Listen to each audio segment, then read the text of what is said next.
Assalamualaikum and a very good morning to fellow lecturer Dr. Azhar bin Harun, Prof.Madya Dr. Azhar bin Harun. Today we're going to present about tax rate in globalization in the country of Vietnam. It is prepared by me, Izrusha Arifshah, Nur Shazina binti Ahmad Syafi'i, Aina Nabila binti Azmi Rais, Tajul Arash bin Tajul Arif, and Nur Fatihah binti Muhammad Nasir. Today we're going to talk about the value added tax, VAT. So a broadly based consumption tax assessed on the value added to goods and services coming up through the process of production, circulation and consumption. So for example, it is effective on January 1st, 2014. Exemption, goods which are sold for export and services which are also sold to the customer outside and collected at every stage of the production and distribution chain and passed to the final customer. It is non-taxable transaction. First, media, housing and financial, machinery and equipment, goods and services of business, household of individual with annual turnover of Vietnam dong 100 million or less.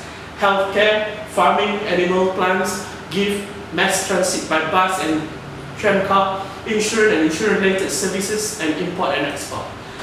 Vietnam VAT tax rates is classified into three groups. First, 0% tax rate applied to exported goods and services, and 5% tax rate scientific and technological services, certain goods and services in the farming animal categories. For 10% standard tax rate applied to all goods and services not otherwise specified in the VAT law. So transaction liable for VAT. Goods and services, intangible are not the concern of VAT.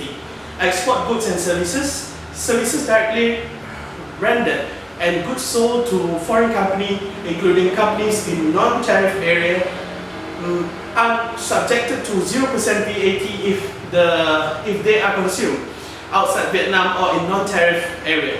Taxability of import. All goods and services are subject to VAT, excepting goods and services traded between foreign countries, non-tariff area and between non-tariff area. Transaction liable for VAT content is place of supply. The place where the shipping of the goods to the customer begins and the place where the goods are located at the time that the customer acquired. The power to dispose of the goods. For the service, the place of taxation is determined by where the services are supplied. For exemption, a variety of goods and services transaction may qualify for VAT exemption. Yeah. For the comparison, VAT are used in the Vietnam country and SST is used in Malaysia country now. The new government of Malaysia has reversed sales and service tax to replace the good and service tax GST on the 1st of September 2018. So the difference between VAT and SST. VAT imposed on the value addition at every stage of the production, and SST is only applied towards the manufacturer. And VAT involves transparency and it's therefore easily comprehensible. And for SST, consumer wouldn't have to pay for the SST directly. Sales tax is imposed on the manufacturing sector while service tax is imposed on selected service sector. For VAT, it's applied mostly in a lot of services and goods. For SST, only certain services and goods has been charged.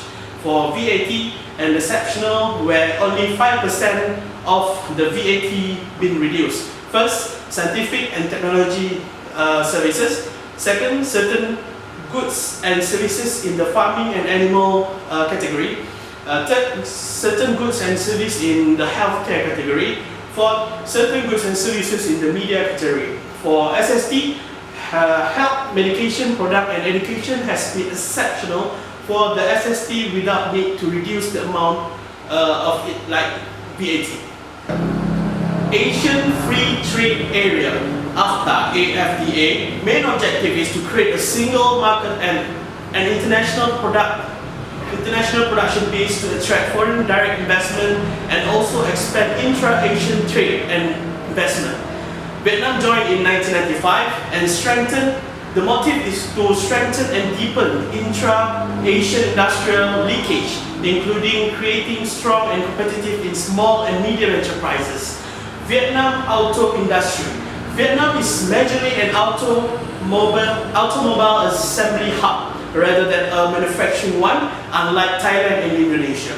The cost of manufacturing a car in Vietnam is about 20% higher than neighboring countries, which compels the domestic manufacturing to import almost 60 to 80% of components.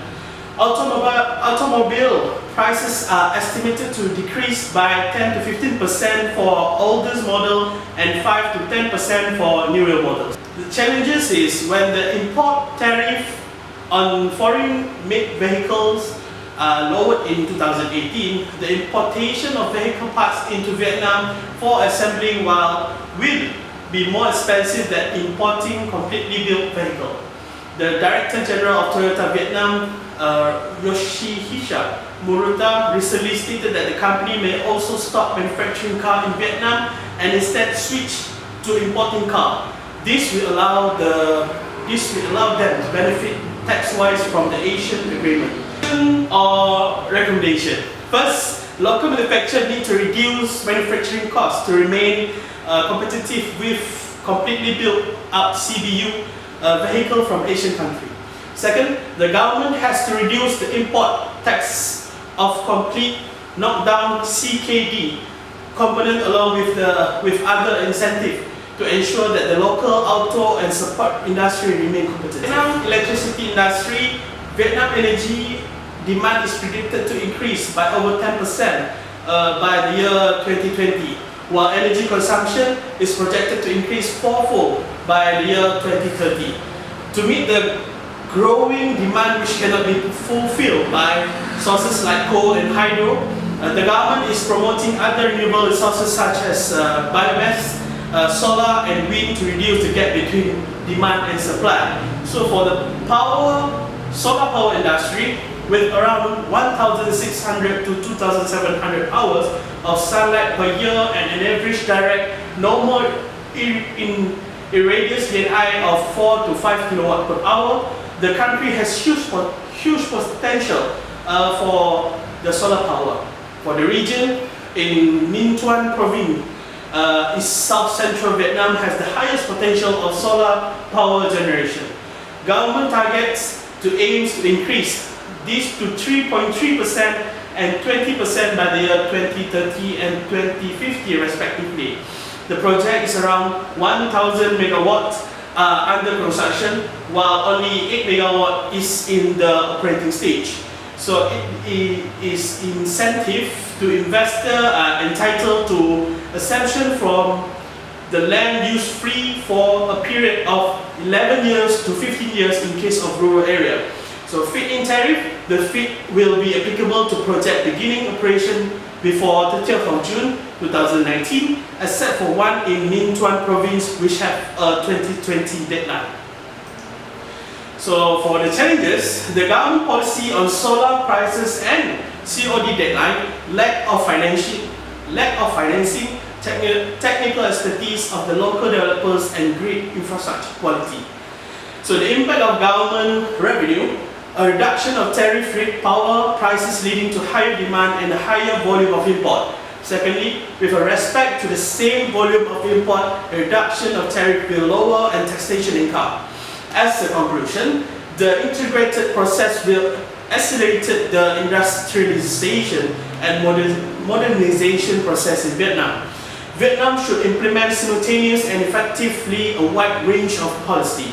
A tighter and more effective collaboration between state organization and private corporation should be established so as to provide the latter with better information and technology, product, market and international standard.